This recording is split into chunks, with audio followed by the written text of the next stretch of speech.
Helping Relationships, a Case Study, a zine by Ashley Worley. In this video, you will see each page of a zine that I created inspired by a case study with a client named Ein.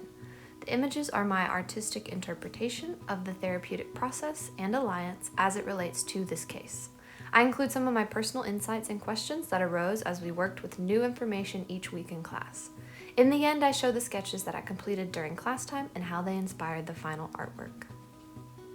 For our first session, I'm interested in getting to know Ein as a person. I keep the questions relaxed and oriented towards her interests. I've reviewed her intake form, but I'm careful not to make assumptions. I'm curious about her "I'm not sure" response to the abuse category, but I keep it in the back of my mind until I can learn new information. I want to know what makes Ein happy and what she enjoys so we can employ these things later when learning about healthier coping strategies. The image on the right shows an underground scene of bones. I used her background in archaeology as inspiration for this. I thought it was a good metaphor for beginning to dig and chip away at the surface of Ein to get to her core, hence the apple in the middle. In our 2nd through 5th sessions, I am still exploring with Ein and collecting more information about her life and her presenting issues. I noticed that she tends to want to discuss work-related things, and I'm still committed to being a patient listener, letting her contribute what she wants to without too much direction from me. I represented this exploration component symbolically by incorporating outer space in my artwork.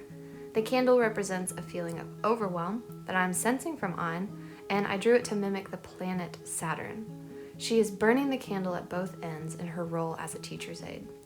The job seems to be a major source of anxiety from what I can tell at this point, and the knotted up scribble in the middle of the candle is representative of a scribble that Ein draws during our first art directive. I used the symbol of the scribble throughout my zine to show Ein's progress and my desire to untangle the web of her thoughts and make sense of the origins of her behaviors. Getting deeper into our sessions, I feel prepared to start making some process reflections. I notice that Ein fills our time with talk about work, and I point this out to her aloud. I want to know if she's using this to divert my attention away from the real underlying problems and avoid talking about something that makes her uncomfortable. While I am still collecting some data about Ein's life, I want to start directing our sessions more towards art making so that we can begin to uncover some of the issues she is not overtly sharing. I set an intention to begin our next session with a directive about identity. I want to uncover more about her feelings of self-worth and how it relates to her performance at work. In this image, you see Ein talking and a huge speech bubble is taking up most of the space in the room. I am shown in the lower right corner, eager to begin using art making in our next session. As I begin to control our sessions a little more and direct Ein towards art, I worry if I am pushing her too quickly to be vulnerable. Expressing emotion seems to be difficult for her, so I'm mindful to take it slow and continue to build our alliance in safe space. I monitor for signs of resistance. In these images, we see Ein working out those scribbles within herself in an artwork, and on the opposite page, Ein is pushing a door of emotions back as they attempt to burst free. I want to continue to incorporate directives that help Ein identify emotions, so I plan to incorporate color symbolism and body drawing in our later sessions. This image represents Ein connecting her fear of emotions to growing up in a household that required her to hide them. In the bottom image, Ein and I stand together and I'm pointing up to a memory. The parent in the memory could be seen as scolding or shushing Ein for letting her emotions out. The ball of feelings is kept hidden under a black shroud. I think back to her unsure response about abuse on the intake form. My concern now is that she will feel I want to blame her parents for her issues and she will feel protective over them. I wonder how strongly cultural aspects could be at play with her Chinese background. These pages in the zine show Ein and I working to piece together the puzzle of her difficulty with emotions.